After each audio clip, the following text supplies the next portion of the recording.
Bien, voy a partir de la situación actual en Bolivia, que marca los posibles escenarios donde se podría hacer algún tipo de intervención, fruto justamente de los resultados del trabajo que hemos estado realizando.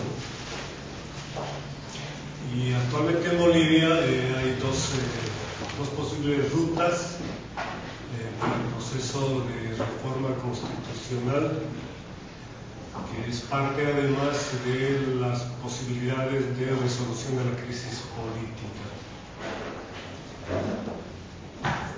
Una ruta es la ruta de la concertación posible a partir de los esfuerzos de negociación que se están llevando adelante en Bolivia.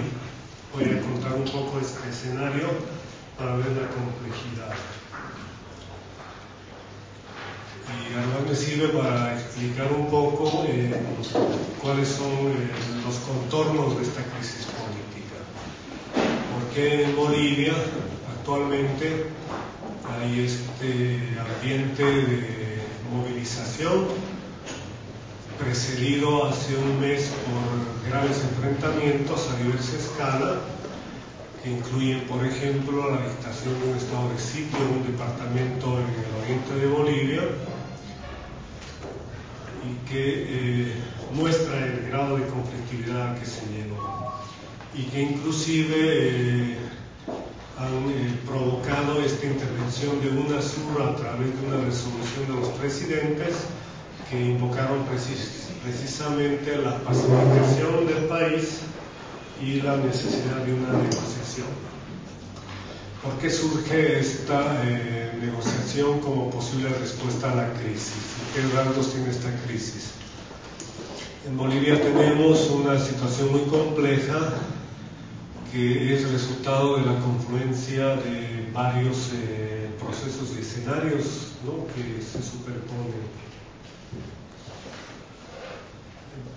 Si bien hay un gobierno con una presidencia legítima, con mayoría absoluta en el origen del mandato de Evo Morales, desde enero de 2007 hay en primer lugar una situación de gobierno dividido, es decir, la Cámara Alta, el Senado, está controlado por la oposición, y para tomar algunas decisiones en Bolivia se requiere 2/3 de votos congresales. Y en la medida en que la oposición tiene este control del Senado, se ha producido un típico caso de bloqueo institucional entre el Ejecutivo y el Legislativo. Y por lo tanto, ese espacio llegó a ser un espacio conflictivo. A eso se suma una situación inédita en la historia del país, que se la resume en esta figura de división vertical de poderes. Es decir, por primera vez en la historia se han elegido en diciembre de 2005 a las autoridades a nivel departamental, los prefectos. Y en estas elecciones, 6 de 9 prefectos eran de signo opositor. Y por lo tanto el presidente transfirió varios recursos de poder a autoridades departamentales. Y de estos 6 departamentos, 4 son los que tienen como respaldo, además, mediante referéndum, la demanda de autonomía departamental, lo que generó un conflicto entre regiones y gobierno central. Más complejo aún el escenario, porque los prefectos de la oposición no son parte de los partidos que tienen presencia parlamentaria, ¿no?, en el marco de la oposición. Por lo tanto, la oposición parlamentaria sigue un camino y la oposición regional tiene otro camino. Y a eso hay que sumar además la influencia que tienen los movimientos cívicos regionales, que no necesariamente van junto con los prefectos, o van juntos pero como factor de presión que radicalizan posturas antigubernamentales. Y esto genera un escenario muy complejo para la negociación, porque además el partido de gobierno tiene que negociar en unos términos con los prefectos y en otros términos con la oposición parlamentaria, que insisto, no necesariamente van de manera unificada. Y esto ha llevado a este escenario de crisis y se ha iniciado desde hace aproximadamente 3 semanas un proceso de diálogo. En primer lugar con los prefectos y ahora estos días con la oposición parlamentaria. Y básicamente la negociación está referida a discutir la modificación de algunos acápites o artículos del proyecto de nueva constitución política. La nueva constitución política, al margen de los elementos que mencioné en relación a las nuevas características del sistema político, tiene además un componente novedoso, ¿no? Que es este diseño, esta formulación de Estado plurinacional. Ese es el rasgo principal, que viene a ser como un paso más adelante de las reformas constitucionales que se aprobaron en los países andinos en la década pasada, ¿no? Donde se reconocieron derechos colectivos y sobre todo se reconoció la diversidad étnico-cultural y en algunos casos se adoptaron derechos bajo actos de discriminación positiva en beneficio de los pueblos indígenas, dependiendo del peso específico de los pueblos indígenas en cada país. Pero todas las constituciones en los 90, ¿no? Prestaron atención a esta emergencia del movimiento indígena o de reivindicaciones indígenas en general. Pero en el caso boliviano ahora viene este reconocimiento de Estado plurinacional que se traduce en reconocer el carácter de nación a cada uno de los 36 pueblos indígenas de Bolivia, que varían en su composición demográfica claramente, ¿no? Desde los aymaras, que son 3 millones, a grupos de tierras bajas que en algunos casos no llegan a 1.000 habitantes. Pero se le reconoce a cada uno de los grupos indígenas o pueblos indígenas una serie de derechos colectivos y sobre todo derechos territoriales. Y de ahí sale la propuesta de autonomía indígena, en alguna medida contrapuesta a la autonomía departamental. Y ese es uno de los temas que explica esta confrontación entre entidad y entidad regional, que se traduce en esto que decía Simón en general, bajo la idea de una pugna por la redistribución territorial del poder. Entonces tenemos una constitución política, un proyecto de constitución que reconoce derechos colectivos de pueblos indígenas, lo reconoce como naciones y tiene eso consecuencias en términos de derechos territoriales. Y llevando a su máxima materialización, diríamos, se podría arribar a una suerte de modificación de la división política y administrativa del país, poniendo por lo tanto en cuestión los límites departamentales. Frente a eso viene la propuesta regional de autonomía de los departamentos, que obviamente rechazan estas propuestas que privilegian los derechos indígenas. Y ese es el sustrato de la disputa. Entonces se abrió un espacio de negociación entre el presidente y los prefectos para buscar un diseño de Estado que permita la convivencia de autonomías departamentales y autonomías indígenas.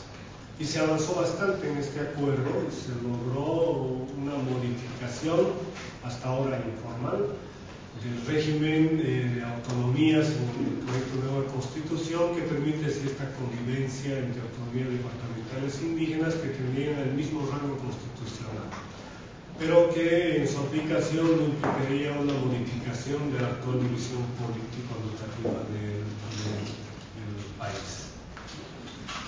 Se ha avanzado en ese marco, pero no se ha formalizado ese acuerdo. Y se ha trasladado la negociación sobre modificaciones otras modificaciones adicionales al proyecto de nueva constitución, ahora en el escenario parlamentario. Y han logrado ya algunos acuerdos, como por ejemplo restituir la noción de república que está ausente en el proyecto de nueva constitución del MAS, y también la categoría, la noción de nación boliviana que también estaba ausente. Asimismo, se da un acuerdo para establecer un sistema judicial que no sea dual, porque en el proyecto de nueva constitución se le da la misma jerarquía al derecho positivo y a la justicia comunitaria. Y ahora se da un acuerdo para que esto esté, digamos, gozado de manera coherente, manteniendo cierta estructura jerárquica.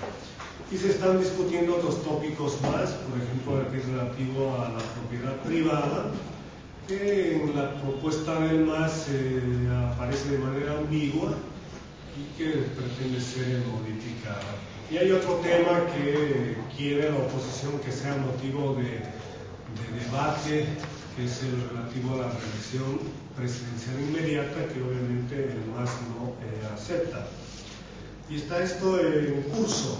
Está en curso, y así como hay negociaciones en el Parlamento a través de una comisión congresal, paralelamente en estos momentos hay una marcha de más de 20.000 campesinos e indígenas que están yendo de Oruro a La Paz, están a 80 kilómetros de La Paz, y que tiene el objetivo de llegar a la sede de gobierno y, peor de los casos, diríamos, cercar el Congreso para forzar la aprobación de la ley de convocatoria al referéndum para aprobar el proyecto de nueva constitución política. Y hay propuestas radicales que dicen que no se modifique el texto original y por lo tanto no se haga concesiones a la oposición. O sea que ese es el cuadro complejo en el que se está. Si fracasa este proceso de negociación y no culmina, digamos, en un acuerdo entre oficialismo y oposición para modificar el texto de la nueva constitución, pues la opción es este cerco campesino indígena para presionar por una convocatoria a referéndum, que implicaría otra vez un escenario de conflicto, puesto que habría desacato y boicot en las 4 regiones donde la oposición tiene fuerza, ¿no? Y es contraria al MAS, y que volvería a abrir un escenario de conflictividad y enfrentamientos como ha ocurrido en los meses anteriores. Entonces, en este panorama,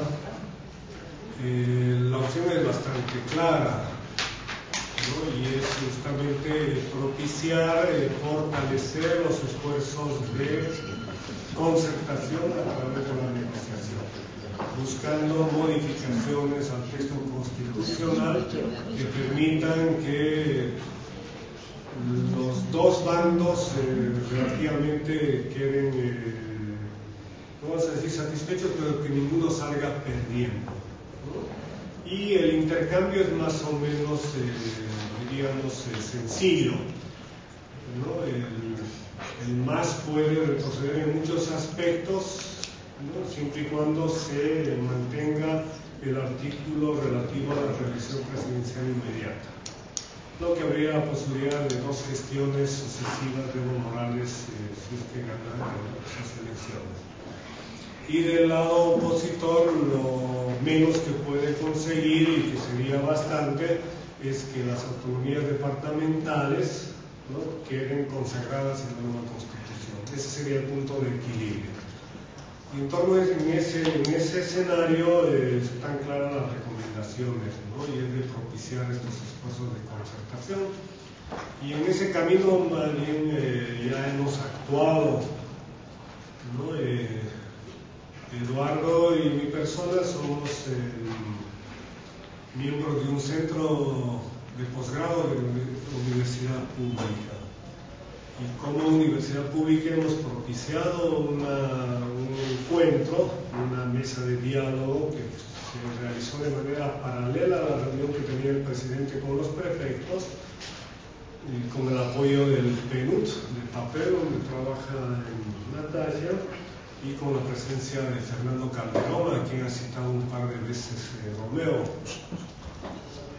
Y hemos convocado a intelectuales orgánicos, vamos a decir, operadores políticos y asesores, ¿no?, del gobierno y de las regiones, asesores del comité cívico, de prefectos, opositores, para justamente propiciar un diálogo.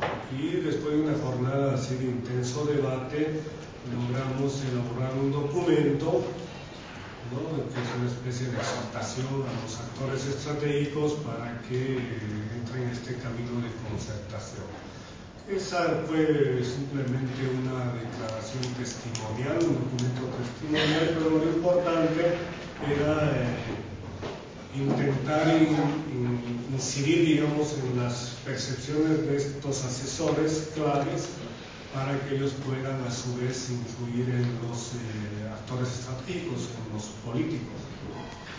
Y se ha llevado adelante esa acción, y posteriormente, cuando se abrió el escenario parlamentario, también se han llevado adelante, en este momento están en eso, algunos esfuerzos para juntar igual algunos más bien intelectuales independientes, sobre todo un par de abogados constitucionalistas que puedan apoyar estas comisiones congresales, y se ha pensado estrictamente además en incidir en la bancada opositora más importante, que es la más reacia, digamos, a la concertación, para que puedan tener una postura de apertura hacia esta negociación. Y eso es lo que se está haciendo, se va a seguir haciendo hasta que se anoten estos espacios de concertación, y si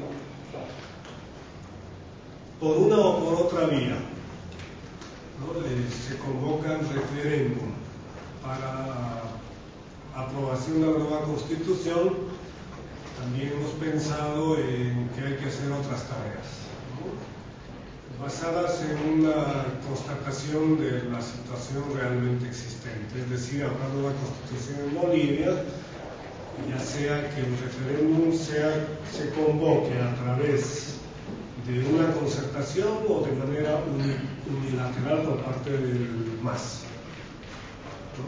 Y aprobado el nuevo texto constitucional, hay una segunda fase de posible trabajo, y es incidir en la elaboración de las leyes y reglamentos para implementar una nueva concertación política. Y aquí voy a dar solamente un ejemplo. En el nuevo texto constitucional, una de las novedades, ¿no?, que tienen que ver con esto que mencionaba yo ayer, relativo a los reconocimientos de democracia comunitaria. En el nuevo texto constitucional se reconoce circunscripciones especiales indígenas, originarias campesinas, así se llama. Vamos a llamar las circunscripciones indígenas, que implicaría la autorrepresentación de los indígenas, de los pueblos indígenas y comunidades campesinas en el sistema político. Como está redactado el texto constitucional, no se sabe cuántos, ¿no?, representantes indígenas ni dónde estarían reconocidas estas circunscripciones. En cambio, sí están definidos con número la cantidad de diputados y de senadores. Y se establecen 121 diputados en circunscripciones uninominales. Se establecen 36 senadores distribuidos en 9 departamentos, en 9 circunscripciones departamentales elegidos mediante representación proporcional. Pero no dice cuántos representantes corresponderían a las circunscripciones indígenas. Entonces es posible entrar ahí al debate. Eso vamos a hacer, ¿no?, proponer una ley electoral que esté dirigida a evitar un riesgo, ¿no?, una interpretación de la norma constitucional que podría traducirse en la existencia de doble votación. O sea, existe el riesgo de que los indígenas elijan diputados uninominales y también elijan sus propios representantes en circunscripción indígena, lo que modificaría, digamos, el criterio universal de derecho político, porque habría algunos que elegirían a dos representantes. Entonces, la idea es entrar al debate para evitar que ocurra eso, ¿no? Evitando además que existan situaciones que atenten contra la representación o el pluralismo, que es otro objetivo que se debe buscar ya en el momento en que se tenga que elaborar esta ley electoral. Y así en varios tópicos es posible mitigar los efectos perversos, negativos de la nueva Constitución, digo, en el plano de las leyes y los reglamentos, que sería un escenario para trabajar. Insisto, independientemente de cuál sea el mecanismo, el procedimiento, la ruta que finalmente se establezca para la aprobación de la nueva Constitución. Entonces hemos pensado así en términos específicos en incidir en el debate público en Bolivia en torno al curso que tendría la implementación de la nueva Constitución.